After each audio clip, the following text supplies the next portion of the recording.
Boa noite, meus irmãos. Mais um domingo e a gente se encontrando para a nossa palestra. E antes disso, quero dar alguns avisos. As nossas atividades continuam todas online, porque nós estamos na pandemia e é essa forma de isolamento que se solicita para o bem-estar de todos.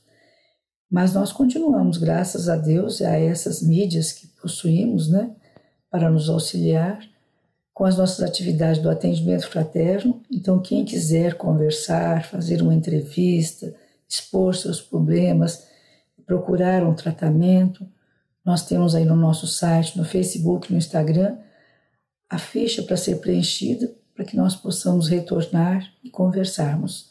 Continuamos também com as nossas atividades de atendimento no campo da assistência social, portanto, continuamos as nossas arrecadações de donativos para distribuirmos as cestas básicas. E agora, ao iniciar o mês de março, iniciamos os cursos da nossa casa. Nós teremos 3 cursos, Introdução ao Ensino da Doutrina Espírita, Evangelho Rede Vivo e Aprendendo com Jesus, que é uma novidade, porque ele será através do WhatsApp, só áudio, para aqueles que têm dificuldade de acessar vídeos pelo celular. Ainda começamos também os nossos cursos da Mocidade, que terá aula inaugural pelo Adeilson Salles, no dia 7 de março, e também Evangelização Infantil. A nossa aula inaugural dos cursos será dia 1º de março, com nossa irmã Patrícia.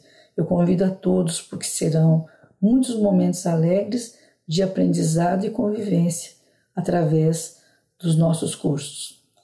Então, para o dia de hoje, nós teremos aí uma preparação com a nossa jovem Flávia, no Minuto Jovem, e depois teremos a palestra com a nossa professora Malde, que o tema é Dai de graça o que de graça recebeste. Então, agora nós vamos para a nossa prece, para que nós possamos, então, nos concentrar nessa atividade tão importante que é a nossa palestra pública, que estará gravada no YouTube. Em qualquer tempo pode ser revista. E quem gostar, dê o seu like, inscreva-se no canal, para que a gente possa se encontrar todos os domingos. Fechemos os nossos olhos, imaginemos a imagem de Jesus a nos estender os braços, para que nesse momento tão difícil que estamos passando na Terra, onde todos somos testados na nossa saúde física e mental, possamos ter nele o amparo, a força, a coragem para sairmos desta situação com mais experiência, com mais força, com mais disposição para servir e amar. Permita, Mestre Jesus, que nesses instantes, todos aqueles que se encontram acamados, adoentados, em aflição, possam ser visitados pelo seu amor, para aí se reencontrarem com forças superiores que vão animá-los, que vão transformá-los em pessoas resignadas, mas dispostas à luta pela vida. Abençoa, Jesus, todos aqueles que estão dedicando suas vidas ao cuidado desses nossos irmãos em sofrimento, que todos possam ser fortalecidos pelo seu amor. E a nós outros, que neste dia nos propomos a novos aprendizados, para assim abrilhantarmos os nossos conhecimentos e poder espalhar ao nosso derredor a paz e a alegria, que possamos todos ser abençoados com a abertura das nossas mentes para o melhor entendimento. Abençoa-nos, Jesus, e permita que os protetores espirituais da nossa irmã possam com ela estar, para que a palestra transcorra na melhor forma de entendimento possível. Graças a Deus, que Deus seja louvado.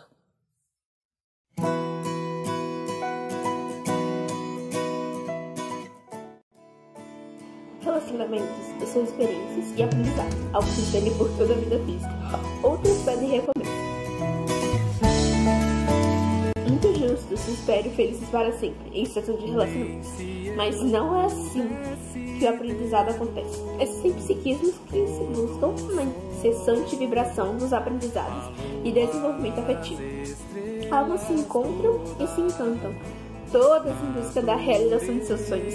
Algumas permanecem unidas, outras ainda parecem amadurecer e recomeçar no terreno do amor. Com isso, fazem suas escolhas e responderão por elas antes as leis naturais que regem a vida. Nada teria, pois quando eu começasse a me sentir... Olá, meu nome é Maldi e eu faço parte da Casa Espírita Maria de Madalena aqui em Planaltina, e nós estamos nesse período de distanciamento, tendo várias oportunidades da gente dar prosseguimento aos nossos estudos de uma forma à distância, mas que a gente não perca esse vínculo com as oportunidades de reflexão sobre os ensinamentos do Cristo. Hoje nós vamos estar falando sobre um capítulo do Evangelho segundo o Espiritismo, que é o capítulo 26. Este capítulo 26 é um capítulo curtinho do Evangelho segundo o Espiritismo, uma oportunidade de reflexão muito profunda, e ele traz uma curiosidade, ao estudar esse capítulo, eu percebi que é um dos capítulos que não tem nenhuma mensagem direta dos Espíritos. Claro que, ao fazer essa organização de todo esse estudo por Allan Kardec, com certeza ele deve ter recebido inúmeras mensagens dos Espíritos, mas foi um capítulo escrito por ele, onde ele traz ali todos os ensinamentos que ele recebeu através das várias mensagens que ele recebeu dos Espíritos, mas não tem uma mensagem direta dos Espíritos nesse capítulo. Este capítulo, ele nos fala a respeito da moral e da ética espírita referendada nas leis de Deus. Então, quando a gente fala dessa moral e ética perante as leis de Deus, o que seria a moral, E o que seriam as leis de Deus? Quando a gente fala das leis de Deus, nós entendemos que são leis que são eternas, que são imutáveis, que são universais e que são para todos. Elas são infinitas. E quando nós nos colocamos na observância desse capítulo, que ele nos traz essa elucidação a respeito da moral e da ética baseada nas leis de Deus, nós entendemos também que essa moral e ética tem que prevalecer para todos. Tem que ser de forma que atenda a todos. Não é uma moral e ética que a gente vai colocar de acordo com a situação A ou B, mas que serve para todos. E o que nos fala este capítulo? Nos traz a referência de que o evangelho que nós temos hoje, onde nós vamos fazer uma parte do estudo, é o código moral dos cristãos. O que é um código? É aquele conjunto de observâncias de leis que nós tratamos. Então, o evangelho de Jesus é esse código moral do Cristo que se fundamenta nas leis de Deus. É a moral que a doutrina espírita ensina. Qual é a moral? É a moral de Jesus Cristo, independente de costume, de religião ou de tradição. Então, a gente vai ter que ter a observância durante todo esse estudo de que é a moral e a ética espírita, baseada nas leis de Deus. Bem, quando a gente trata dessa questão, para sermos considerados discípulos de Jesus, é necessário o desenvolvimento de valores morais. Que valores morais seriam esses? O desinteresse, a abnegação, o sacrifício, a mansidão, a coragem, a dignidade, a humildade e o amor. É aquilo que nos impulsiona. A moral é algo que nós trazemos muito dentro de nós, é de uma forma mais interna, mais única, mais individual. E quando nós falamos a respeito da ética, nós colocamos essa moral em aplicabilidade, essa moral colocada em prática, Então, a gente fala sobre isso. A doutrina espírita, ela não se coaduna com qualquer tipo de cobrança para a prestação de nenhum tipo de serviço espiritual. Os ensinamentos tratam da desaprovação da mercantilagem em nome da doutrina espírita. Se recebemos de graça devemos dar. Essa frase, ela me chama muita atenção. Quando nós chegamos a uma casa espírita e nós buscamos ali o esclarecimento, o aconselhamento, a gente chega cheio de dúvida dentro de uma casa espírita, tudo que nós fomos buscar ali, nós recebemos de forma gratuita. nós compreendemos que a lei de amor serve para todos. Nós não precisamos pagar por ela, né? Quando a gente chega a essa casa espírita, nós queremos ser ouvidos, queremos ser amparados, queremos ser consolados. E aqueles que ali estão nos faz sentirmos abraçados, envolvidos na atmosfera de Jesus Cristo. E é dessa forma que nós temos que compreender tudo aquilo que nós recebemos. Então, quando a gente leva adiante os ensinamentos de Cristo, a gente reconhece nessa frase: dai de graça o que gratuitamente recebeste. Foste o amor, foste os conselhos, fosse a valorização da fé, a propagação dessa fé. Isso nos faz entender da responsabilidade que nos cabe como espírita. Este evangelho, este capítulo em especial, nós vamos ver que ele é dividido em alguns itens, né? Como todos os capítulos do evangelho. Então ele nos faz, cada item dele nos traz momentos de muita explicação, de profunda reflexão. Aqui nos diz, o primeiro item nos fala do dom de curar. Restitui a saúde aos doentes, ressuscitai os mortos, curai os leprosos, expulsai os demônios, dai de graça o que de graça recebeste. Está lá em São Mateus. Em seguida vem o item 2. Dai de graça o que de graça recebeste, diz Jesus aos seus discípulos. Com essa recomendação, ele prescreve que ninguém deve cobrar por aquilo que nada pagou. Ora, o que eles haviam recebido gratuitamente era a faculdade de curar os doentes e de expulsar os demônios, isto é, os espíritos maus. Esse dom lhes havia sido dado gratuitamente por Deus para alívio dos que sofrem e para ajudar na propagação da fé. Jesus recomendava-lhes que não fizessem dele objeto de comércio, nem de especulação, nem de meio de vida. Então a gente começa a imaginar o seguinte: quando Jesus ele reúne os seus discípulos, seus 12 discípulos, e vem fazer a eles essa advertência, logo após atribuir a eles a faculdade da cura, né, a faculdade de afastar os maus espíritos, de expulsar os demônios. Na verdade, a gente sabe que os discípulos do Cristo, os apóstolos, eles já tinham essa faculdade mediúnica, porque ele veio e foi realmente propagar, permitir que naquele momento eles entendessem que tinham essa faculdade. E do momento que isso acontece, como todo pai, como pai misericordioso que era ele, como qualquer um de nós que ama aqueles a quem a gente dirige a palavra, quando nós advertimos qualquer pessoa do nosso meio que nós amamos, quando nós fazemos um sinal de alerta, é porque nós sabemos que há uma possibilidade ali na frente de que algum deles se perca, de que a gente esqueça o princípio daquele ensinamento e a gente recolha e caminhe por um caminho que não vai nos trazer bem, que nos vai fazer, que não vai nos dar felicidade. E quando ele faz essa advertência aos apóstolos, ele está dizendo: seja generoso para aqueles que você encontra em seu caminho. Auxilie, ampare, propague a fé.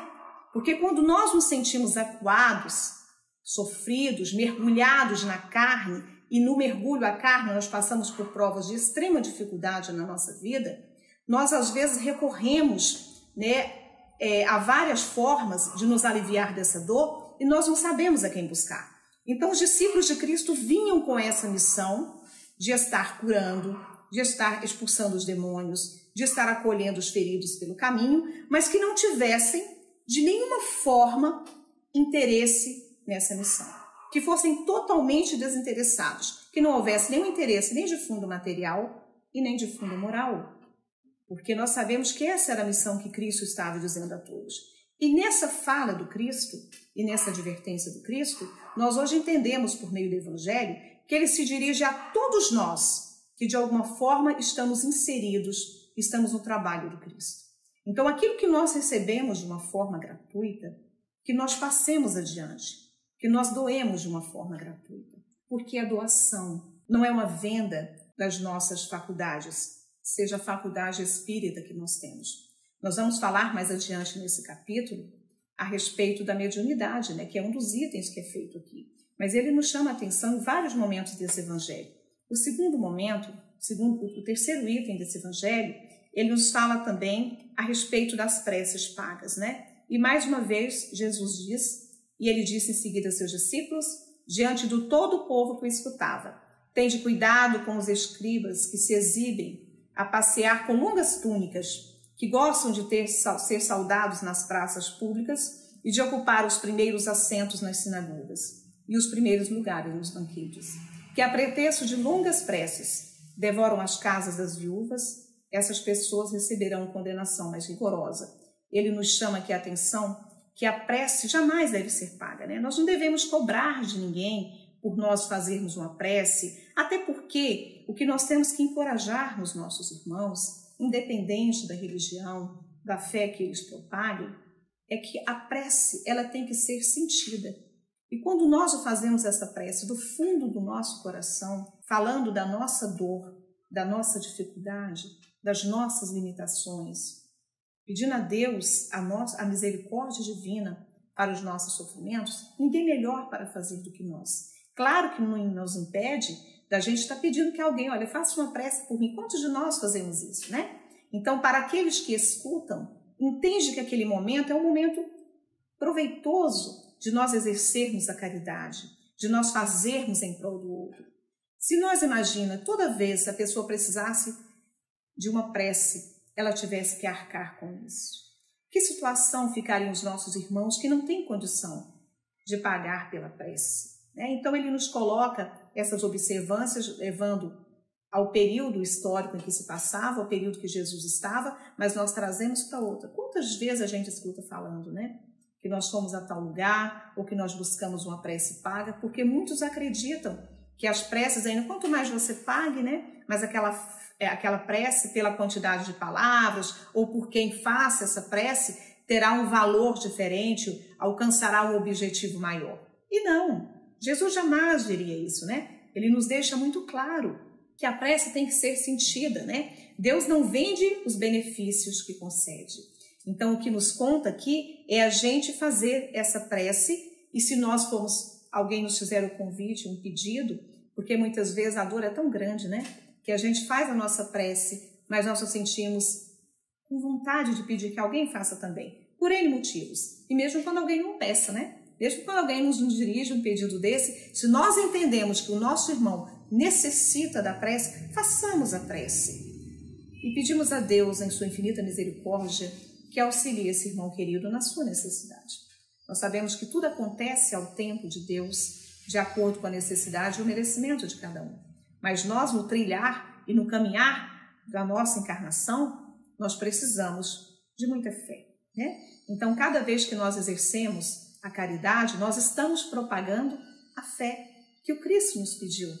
Era essa a intenção, né? Quando ele já disse nas primeiras palavras aos discípulos, em que ele pede a eles que vá curar os doentes, que vai expulsar os demônios, e ele vai nos trazendo cada vez mais nos seus momentos de conversa, de ensinamento que ele tinha com seus discípulos, isso é repassado para nós, porque todo aquele momento ali a gente começa a imaginar Jesus, né? Cada momento que se reunia, trazia ali uma explicação e que foi passando para nós e chega a nós até hoje, onde nós estamos já em condições de ouvir, em condições de compreender. Muito que às vezes a gente tente fugir, a gente acha mais interessante às vezes não dar ouvido, porque às vezes a gente se fazer de não compreender é mais fácil para nós, né? Nos tira às vezes o sentimento de culpa, mas a gente já está em condições de ouvir, de compreender essa moral do Cristo, essa ética que o Cristo nos deixa muito claro dentro desse evangelho, né?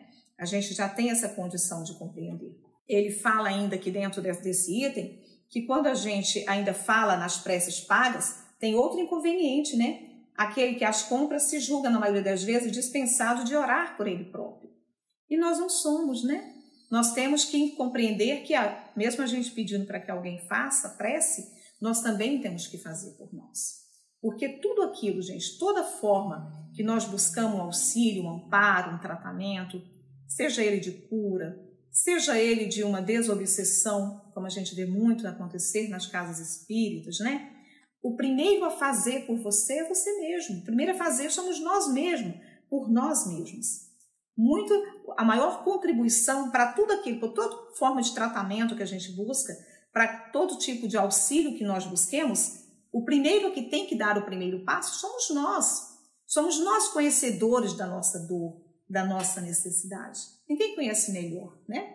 E quando Deus nos deixa neste planeta e nós entendemos que nós somos espíritos a caminho da evolução, ainda buscando nos aprimorar, aprendendo, buscando conhecer as leis divinas a cada momento, nós temos que ter essa consciência, né? Que Deus nos deixa para progredirmos, para trabalhar por nós mesmos. Então a gente tem que fazer a nossa parte também. Aí ele fala também dos mercadores expulsos do templo, né? E este momento, esse aqui a gente vai falar por ele muito rapidamente, onde Jesus também ele fala que eles vieram em seguida a Jerusalém, e Jesus, entrando no templo, começou por expulsar dali os que vendiam e compravam. Derrubou as mesas dos cambistas, os bancos dos que vendiam pombos, e não permitiu que alguém transportasse qualquer utensílio pelo templo. Ao mesmo tempo, os instruía, dizendo: não está escrito, minha casa será chamada casa de oração por todas as nações? Entretanto, fizeste dela um covil de ladrões. Os principais dos sacerdotes, ouvindo isso, procuravam o meio de o perderem, porque o temiam, pois o povo estava maravilhado pela sua doutrina. Então, o que a gente entende aqui, né? Quando a gente fala Jesus expulsou do templo, não entendemos que isso tenha sido um ato de violência, mas foi um ato de coragem. Tinha que ter moral para chegar até um templo e falar: aqui não fica, né? Aqui não é o local onde irá se vender as bênçãos do Cristo, os ensinamentos de Jesus. Então, Jesus, com isso, ele condena o tráfego das coisas santas sob qualquer forma. Deus não vende a sua bênção, nem o seu perdão, nem a entrada no reino dos céus. Portanto, o homem não tem o direito de cobrá-las. Como que nós iremos cobrar por aquilo que nós não compramos? Como é que nós podemos cobrar as bênçãos? E nós nos referimos às bênçãos de Deus. Não são as nossas bênçãos, né? Quando nós direcionamos tudo aquilo que pertence a Deus, nós temos que entender que a Deus pertence. Se nós não compramos, se nós não tivemos nenhum esforço pessoal para isso, que não dependeu exclusivamente da minha vontade, do meu esforço, da minha pesquisa, por qual motivo eu me sinto no direito de cobrar por isso? Por qual motivo a gente vê ainda em tantos lugares as pessoas colocarem como referência para atender às suas necessidades, para sair dos seus ciclos de muito sofrimento, para sair das suas provas, serem cobrados por algo que realmente só Deus é capaz de nos atribuir e de nos oferecer. Fechando essa questão do último item, dos últimos itens, né? Claro que tem outros pequenininhos, a gente vai falar sobre a mediunidade gratuita, que começa lá no item 7. Primeiro, o que é a mediunidade? Quando a gente fala na mediunidade, nós entendemos que a mediunidade, ela é essa oportunidade, é essa ponte que liga o mundo do material ao mundo dos espíritos. Isso é a mediunidade. Quem são os médiuns? Somos todos nós, né? Todos nós, está lá muito claro nos livros dos médiuns, que lá médiuns somos todos nós. O que vai nos diferir a questão da mediunidade é que uns têm uma mediunidade num grau maior, num grau menor, e é onde aparece a mediunidade ostensiva. Essa é a palavra que eu estava procurando. A mediunidade ostensiva. Então, a mediunidade ostensiva é aquela mediunidade que claramente você percebe ali a presença do espírito junto àquele médium. Por isso que ele psicografa, por isso que ele é um clarividente, onde ele fala que vê, onde vê a presença claramente dos espíritos, ele tem a visão, onde ele muitas vezes é o psicofônico, onde ele fala e você percebe ali. E os outros médiuns, né? Também existe a presença dos espíritos, claro, mas às vezes essa situação do médium, por exemplo, intuitivo, às vezes ele até tem dúvida se o pensamento é dele, se o pensamento é do espírito, mas o espírito está ali. Não é essa mediunidade tão ostensiva que tão claramente todos ali vivenciam. Então, muitos médiuns recebem através da mediunidade, como a gente vê exemplos de pessoas que são músicos. E quantas vezes falam, olha, a letra dessa música tem a entender que não eram só palavras da minha mente, vieram pensamentos muito profundos, né, que não pareciam ser meus. Quantas vezes nós temos as nossas intuições, né, muito fortes, que a gente consegue compreender que tem algo a mais ali. E a gente está ali exercendo a nossa mediunidade, né? Por isso a nossa responsabilidade é muito grande. Então, quando a gente chama atenção para essa mediunidade gratuita dentro deste capítulo, muitos podem entender que a gente se refere apenas à mediunidade ostensiva. Mas, na verdade, nos chama a atenção a responsabilidade de todos nós que somos médiuns. Claro que na mediunidade ostensiva, muitas vezes a gente vê isso ao longo da história, a exploração da mediunidade, né? Isso já é de conhecedor de quem estuda. Culturalmente isso acontecia, né? Muito antes, já no período ali, onde Moisés já cita até algumas proibições que as pessoas não entendem, mas Moisés proibiu. Não, porque naquela época a exploração era muito absurda da mediunidade. Ele entendendo como era preciso propagar a fé, então que se ali não acontecesse daquela forma. E aí foi entendido, foi passado adiante que era proibido a questão desse intercâmbio, dessa comunicação direta com os espíritos. Por isso acontece, né? Por isso que as pessoas às vezes não conseguem compreender. Mas a gente sabe que até mesmo, durante a codificação do livro espírita, por Allan Kardec, naquela época existiam situações de médiuns que cobravam para que tivesse uma comunicação direta dos espíritos. Acontecia? Sim, acontecia. Culturalmente aquilo era aceito, existia isso. Hoje nós já temos o conhecimento de que hoje chamado de médiuns modernos, porque os apóstolos já eram médiuns, nós temos que entender que a mediunidade é algo que praticamente uma missão, é visto como uma missão, né? Nós temos que exercer a mediunidade em prol dos nossos irmãos. Então, quando a gente fala a respeito dessa mediunidade gratuita, nós lembramos dos nossos irmãos tão queridos, tão conhecidos pela doutrina espírita, como Chico Xavier, que escreveu centenas de livros, que trabalhou a vida inteira dedicada à sua mediunidade, ao trabalho dos menos favorecidos, trazendo o esclarecimento do mundo espiritual, psicografava cartas para as mãezinhas chorosas, para muitos irmãos que o buscavam, e nunca cobrou nada por isso. Ele tinha plena convicção de que era uma missão, de que a mediunidade não veio para favorecer nenhum interesse de ordem material, nem de ordem moral. Muito pelo contrário, ele exerceu isso com amor e carinho até os seus últimos dias.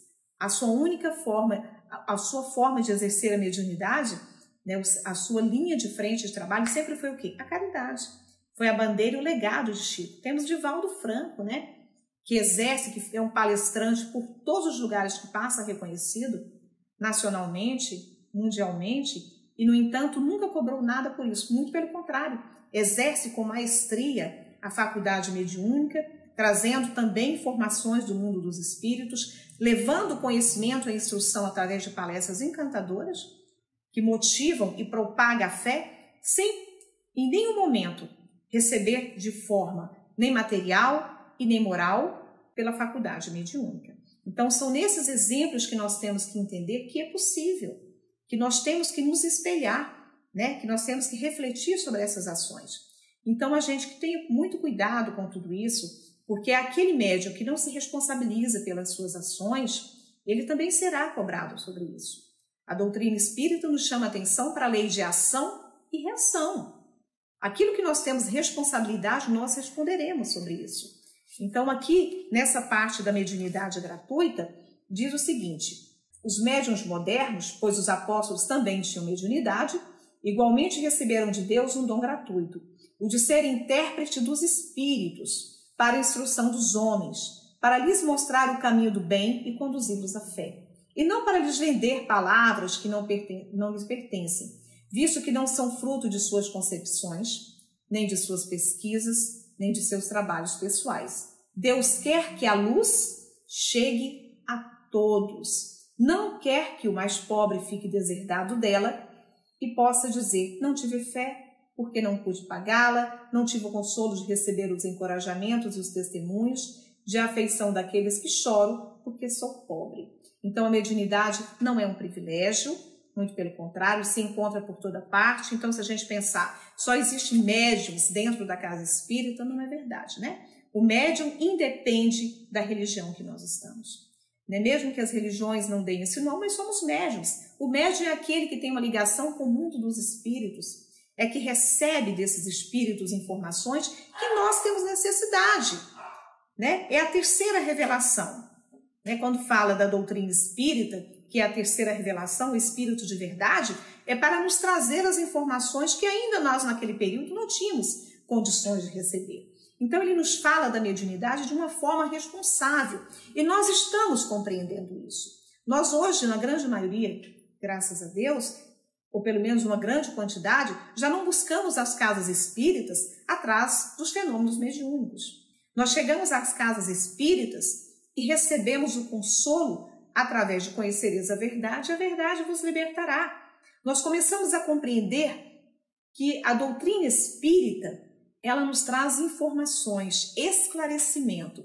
E nós, como espíritas, independente da nossa mediunidade ostensiva ou não, como a gente diz, somos todos médiuns, nós temos que ter a convicção de que tudo isso nós vamos buscar através do estudo. O estudo, gente, é a base para que nós possamos nos livrar das amarras, porque a gente não pode se enganar. As armadilhas, os aplausos do mundo, ele nos convida, né? Quantos médiuns se perderam ao longo da história, começaram a sua trajetória auxiliando, amparando os irmãos que encontravam pelo caminho e se perderam, porque a vaidade falou mais alto, porque os aplausos do mundo foram melhores para ele naquele momento. A vaidade infla o ego, né? E aí muitos irmãos começam a ter, por isso, um interesse A ou B, seja material, como eu disse várias vezes, ou seja moral. O envaidecimento, o engrandecimento, se sente diferente, se sente lisonjeado.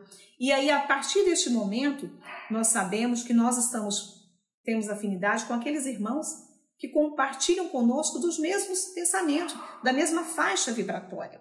Então, o médium, ele não faz a sua ação, o médium ostensivo, por exemplo, ele não vai fazer as suas ações no seu transe mediúnico sozinho. Ele necessita dos espíritos para que esteja com ele realizando a atividade. Então, mais um motivo que ele não pode cobrar por aquilo que não lhe pertence de uma forma única, né? A mediunidade é uma faculdade inerente ao espírito, mas nós sabemos que ele não faz a mediunidade acontecer sozinho. O fenômeno mediúnico precisa da intervenção dos espíritos para que isso aconteça. Então, essa faixa vibratória, essa ligação que nós temos com os espíritos, depende daquilo que nós emitimos como nosso pensamento, com a nossa moral. Olha a moral chegando para nós, né? Com a nossa ética espírita, com a nossa moral espírita, com o nosso conhecimento. Então, por isso é tão importante o médium estar orando e vigiando constantemente, porque constantemente nós somos rodeados, né?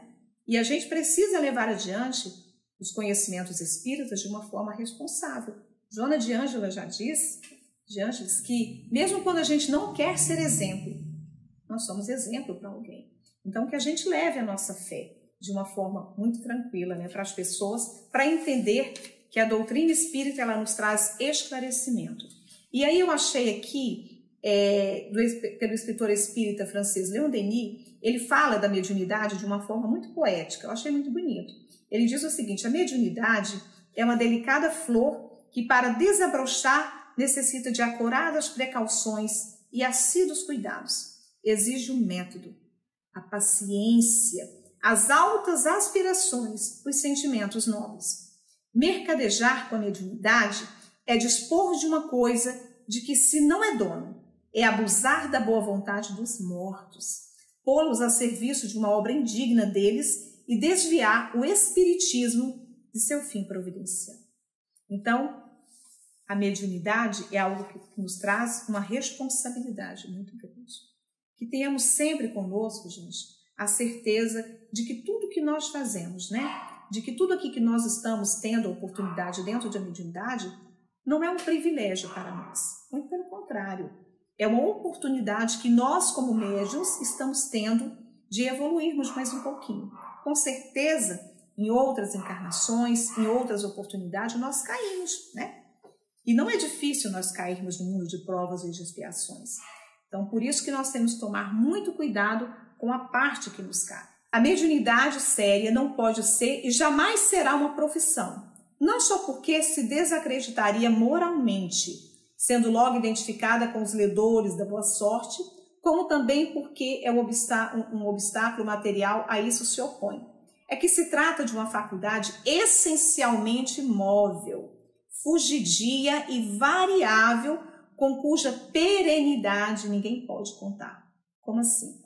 Se eu disse que a faculdade mediúnica é para quem é um médium ostensivo, né? Neste caso, não que os outros não tenham o espírito ali do lado, mas eu estou dizendo nesses que fazem como uma profissão, né? Se a gente entende que a mediunidade ela precisa, nesse momento, de um espírito, não há perenidade. Como é que eu posso garantir que o espírito esteja ali? Então, dentro dessa questão da mediunidade também, dessa venda da mediunidade, né, da faculdade mediúnica, de uma forma que não é muito feliz, a gente lembra do filme Ghost, né? O caso da médium, ela tinha a faculdade mediúnica, mas ela levava essa faculdade mediúnica com extrema brincadeira. Ela fazia daquilo ali realmente um espetáculo, né? E ela criava toda uma situação em torno daquilo e cobrava para que tivesse ali as comunicações dos espíritos desencarnados dos familiares. As pessoas iam até ela isso. Então ela não, aparentemente, ela não tinha ali a presença dos espíritos. Aí ela inventava sobre tudo aquilo. Depois, nesse mesmo filme, a gente vê um momento em que o espírito consegue, né? Consegue realmente perceber que ela tem a mediunidade, porque ela o ouve em algum momento, e aí ele se aproxima dela. Então, neste momento, ela tem a oportunidade de exercer com caridade, sem proveito por isso. Claro que não foi um processo assim rápido. Quem não assistiu o filme, acho impossível alguém ter assistido, mas se não assistiu, assistam, né? Onde ela percebe neste momento que ela pode fazer o bem. E aí ela consegue realmente ter essa ligação mais rápida, né? A presença desse espírito, ela ouve, ela vê esse espírito. Então, é um filme muito interessante que traz essa experiência aí da forma que o médium ele pode se perder, né? Porque é uma faculdade perene, ela tinha a faculdade mediúnica, mas ela não tinha naquele momento a oportunidade dos espíritos que eram bons ou que precisavam realmente de ajuda estar próximo dela, né? Porque ela levava aquilo como uma profissão, como um meio de ganhar a vida. E a gente vai ver também no livro Trilhos da Libertação, do médium Davi. Ele traz também a história de um médium que ele tinha todo ele nasceu com a faculdade mediúnica, ele tinha a oportunidade da cura num trabalho belíssimo, e a gente vê ao longo da história que ele começa a se perder, né? Ele começa a ir pelos aplausos da vida, pelo interesse, e aí a trajetória dele começa a decair. Então a gente vê ao longo da história quantas outras histórias, né? A gente percebe o médium caindo e se perdendo ao longo da sua trajetória, que poderia ser de forma muito diferente. Claro, mais uma vez, eu insisto em dizer que quando a gente fala do médium ostensivo, a gente às vezes pensa, poxa, eu estou livre, né? Eu sou intuitivo, eu sinto, mas eu não cobro diretamente por isso. Então vamos fazer uma reflexão, como é que a gente está agindo como espírita, com a nossa forma de mediunidade que nós temos, que não é ostensiva, mas é uma outra, né? Porque todos somos médiuns, num grau maior ou menor. Como é que eu estou agindo? Será que eu estou me dedicando realmente à doutrina espírita de uma forma responsável? Será que como espírita eu tenho me dedicado aos estudos? Eu tenho buscado conhecer mais sobre aquilo que me permeia?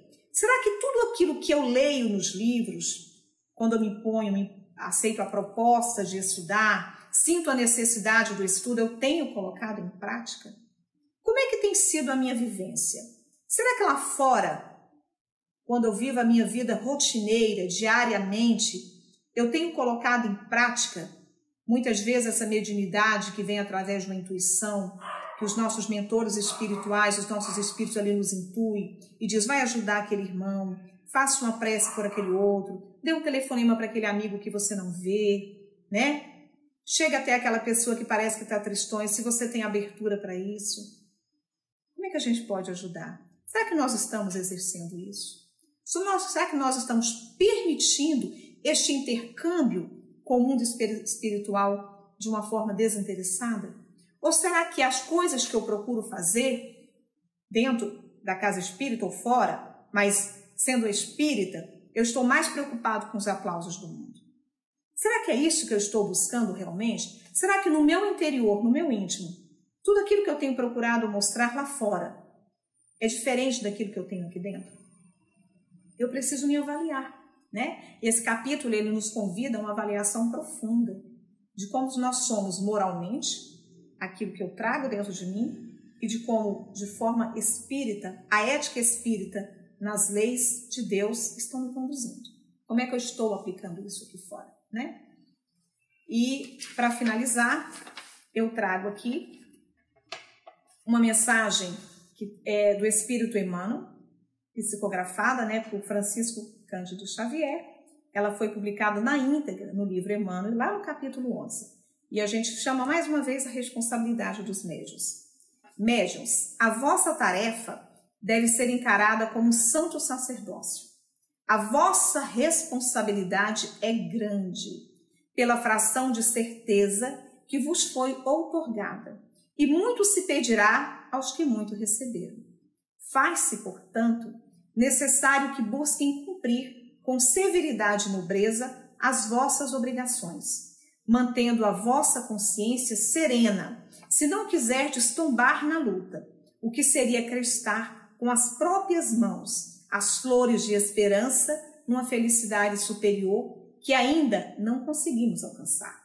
Os médiuns, em sua generalidade, não são missionários na acepção comum do termo, são espíritos que fracassaram desastradamente, que contraíram sobremaneira no curso das leis divinas e que resgatam, sob o peso de severos compromissos e ilimitadas responsabilidades, um passado obscuro e delituoso. São espíritos arrependidos que procuram arrebanhar todas as felicidades que perderam, reorganizando com os sacrifícios tudo quanto esfacelaram nos seus instantes de criminosas arbitrariedades e de condenável insônia. Todos os médiuns, para realizarem dignamente a tarefa a que foram chamados a desempenhar no planeta, necessitam identificar-se com o ideal de Jesus, buscando para alicerce de suas vidas o ensinamento evangélico em sua divina pureza. A eficácia de sua ação depende de seu desprendimento e da sua caridade, necessitando compreender em toda a sua amplitude a verdade contida na afirmação do Mestre: dai de graça o que de graça recebeste. Então, nós pedimos essa oportunidade de sermos espíritas, de sermos médios, e estamos aqui, né? Jesus nos ensina, Deus nos concedeu. Então, que nós não percamos essa oportunidade de instruir com amor. E cada dia na nossa vida que nós tivemos a oportunidade de levar uma palavra de carinho, de levarmos o esclarecimento, seja no momento de uma conversa com alguém que te pediu, seja numa palestra, uma conversa como essa fraterna que nós estamos tendo, seja presencialmente ou não, mas que a gente tenha a oportunidade de compartilhar com os nossos irmãos, para que eles tenham mais esperança, mais fé e sejam motivados a também conhecer a seara do Cristo e queiram trabalhar, estudar e viver as mensagens de Jesus Cristo, que nós façamos, né? Porque nós precisamos. Que Deus esteja com cada um de nós e que nós não esquecemos. Dai de graça o que de graça recebeste. Que a paz de Jesus esteja com todos nós. Aprendemos muito com esta palestra, né? Aprendemos o valor de doar aquilo que recebemos, tanto nas situações físicas como nas espirituais. E vamos agradecer então a nossa irmã, né, que nos prestigiou com esses ensinamentos, agradecer a todos que aqui estiveram conosco, participando desse banquete de luz, e fechar os nossos olhos para agradecer a Deus nosso Pai, que nos permite a vida e a evolução a cada dia, que nos prestigia com seu amor imensurável, com a sua sabedoria, com a sua misericórdia, com a sua generosidade. Generosidade essa tão grande que nos enviou Jesus para ser o nosso caminho, a nossa luz, a nossa forma de aprendizado aqui na Terra. Permita, Jesus, que todos consigamos seguir-lhes os passos com entusiasmo, com a capacidade de enxergar mais além, de ver o reino de Deus e assim buscar a perfeição a cada dia. Abençoa todos aqueles que habitam essa terra e que caminham em busca da evolução, sem pestanejar diante das dificuldades, sem fraquejar diante das lutas. Dá-nos a tua força, Mestre, dá-nos a tua luz. Permita que sigamos em paz. Graças a Deus, que Deus seja louvado. nem se eu pudesse ter o pôr do sol, a lua, as estrelas, toda natureza, nem se eu tivesse todo ouro e não tivesse um amigo, nada teria. Pois quando eu começasse a me sentir sozinho, quem é que me consolaria?